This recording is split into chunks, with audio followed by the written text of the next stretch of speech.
Well, good Wednesday morning. I've been out getting a couple of cartloads of food for these guys, and let you look at the cute piggies here. And while I was getting the cartloads of food for them, I was working in a clearing a bed, sweet potato bed, and thought it was a good way to show you one of the really easy vegetables to grow in your permaculture environment, and one of the best vegetables to turn over your soil, or I guess it's still a vegetable, yes, sweet potatoes. Let's look and see what this is the bed that I'm clearing this morning. As you can see, I'm behind my fence here and out of the bright sun, getting a little shade here. It's a little cooler this morning, but you'll notice this soil. This is where I did just a through the wood chips directly on top of the soil. I just cut it real low with my weed eater, and the soil, you can see, is already a lot looser in here. It was a lot easier to pull up the grass. This is kind of the this is the second cart. I'm getting a lot less dirt clumps in the grass. It's still trying to get up under there and develop those webs and where it compacts the dirt. But what I really want to show you are the sweet potatoes. And sweet potatoes are a great plant for permaculture. They provide a lot of calories. They're really easy to grow. They're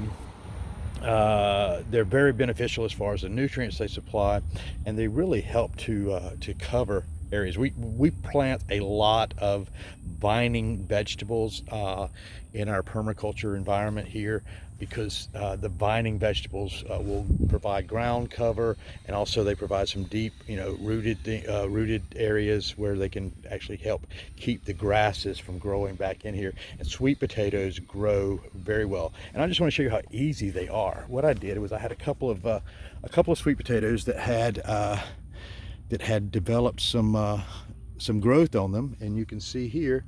And all I did was just dig a hole and put them in the ground, and then they just start developing, and they'll grow from this. Sweet potato, you can even maybe take cuttings, but I had like 3 or 4 plants. I've got another one right over here. I'm still clearing this area. One here. This is one sweet potato here, and this is probably from one sweet potato here. And then eventually what this thing will do is cover this entire bed, and probably, since I'm tilling this and clearing it out, we could probably see, maybe within a week, we'll see it double its size, maybe, I think. I'll put some of my special fertilizer on it and increase the growth, and then we'll see it. But I'll show you my other sweet potato bed now to show you how prolific they can become.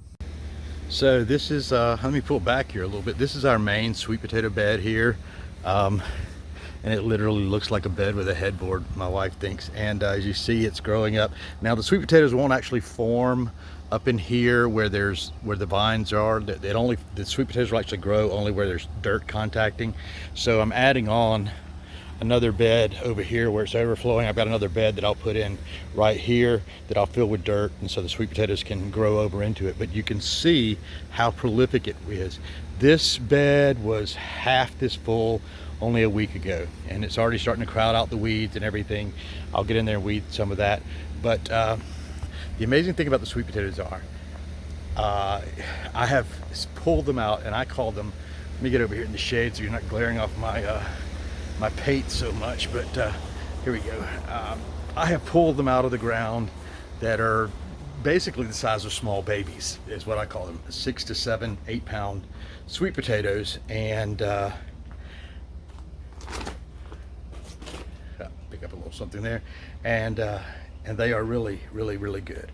My pump's not working here, so let me clear this up and we'll get going. Okay, so that was a good minor emergency alleviated. I come out here and I hear nothing from my pump going, and so it was just clogged a little bit, cleared some of the debris off the pump, and now it's running again. But that's why I keep this second bed over here, so that I can empty into and actually have some aeration going on. So hopefully that wasn't out too long, and we'll get this thing up and running here shortly, and already they're starting to get some water, some air coming back into the into there. But so I'm going to go and finish the rest of that bed and feed that to the pigs, and then we'll have breakfast and do the rest of the stuff we got to do today. It's going to be a great day. It's Odinsday, and we're going to get some farm stuff done. Namaste.